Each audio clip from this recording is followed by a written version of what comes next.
এইখিনি কথা 10 ছেপ্টেম্বৰে কিয় নকৰিলে? 10 ছেপ্টেম্বৰত এইখিনিয়ে কথা কৰিবলগীয়া আছিলে। যদি কথাবোৰ ইমানেই গুৰুত্বপূৰ্ণ তো ইমান মাহ, ছেপ্টেম্বৰ মাহ, অক্টোবৰ মাহ, নৱেম্বৰ মাহ, ডিচেম্বৰ মাহ, জানুৱাৰী মাহ, কিমান মাহ হৈ গ'ল মই পাহৰি গ'লোঁ। 5 মাহ হৈ আছে। ইমান ডাঙৰ কথা, ইমান গুৰুত্বপূৰ্ণ কথা, আৰু 5 মাহ তেওঁ বহি আছে, ফাইল তেওঁৰ হাতত, 5 মাহ তেওঁ শুই আছে। এতিয়া নিৰ্বাচন 2 মাহ চাপিছে, আৰু আমি হুইজ হিমন্ত বিশ্ব শৰ্মা অসমৰ ৰাইজৰ চুকে কোণে ওচৰত লৈ গৈছোঁ। কিমান ক'লোঁ? 12,000 বিঘা, 12,000 বিঘা মাটি ক'ত লৈছে ময়ো বিচাৰ পোৱা নাই। মই নিজে গৈ চাব লাগিব, মই নিজে গৈ চামগৈ ক'ত আছে। আমি সকলোৱে গৈ আমি চামগৈ, আৰু আমি নিজে চাম আৰু ৰাইজক দেখাম যে 12,000 বিঘা মাটি অসমৰ মুখ্যমন্ত্ৰীয়ে ক'ত লৈছে আমি দেখাম। আৰু গোটেইখিনি আমাৰ হুইজ HBS ৱেবছাইটত আমি ফটোবোৰ আপলোড কৰিম।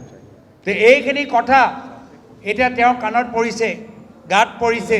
প্ৰায়তো তৰুণ গগৈদেৱৰ 15 বছৰ কাৰ্যকালৰ বিৰুদ্ধে একো নাপালে।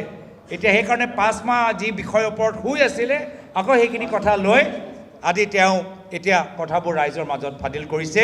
মইতো আগতে কৈছোঁ ফ্লপ, আৰু তেওঁ জানে ফ্লপ। ৰাইজক এইখিনি কথা আমি ক'লোৱে।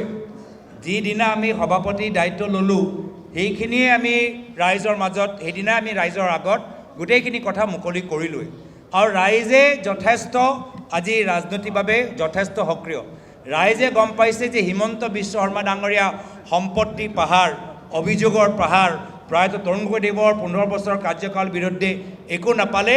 সেইকাৰণে খুচৰি এটা ফ্লপ চিনেমাৰ তেওঁ এটা নাটক সৃষ্টি কৰিছে। ৰাইজেও ভালদৰে জানে অসমৰ মুখ্যমন্ত্ৰী অসমৰ জনসাধাৰণৰ বিবেকক সন্মান নকৰে, আৰু সেইকাৰণে এই ধৰণৰ কথাবোৰ কৈ আজি নিজে কিমান শংকিত, নিজে কিমান ভয়াতুৰ, এইটোৱে প্ৰমাণ কৰিছে। ধন্যবাদ।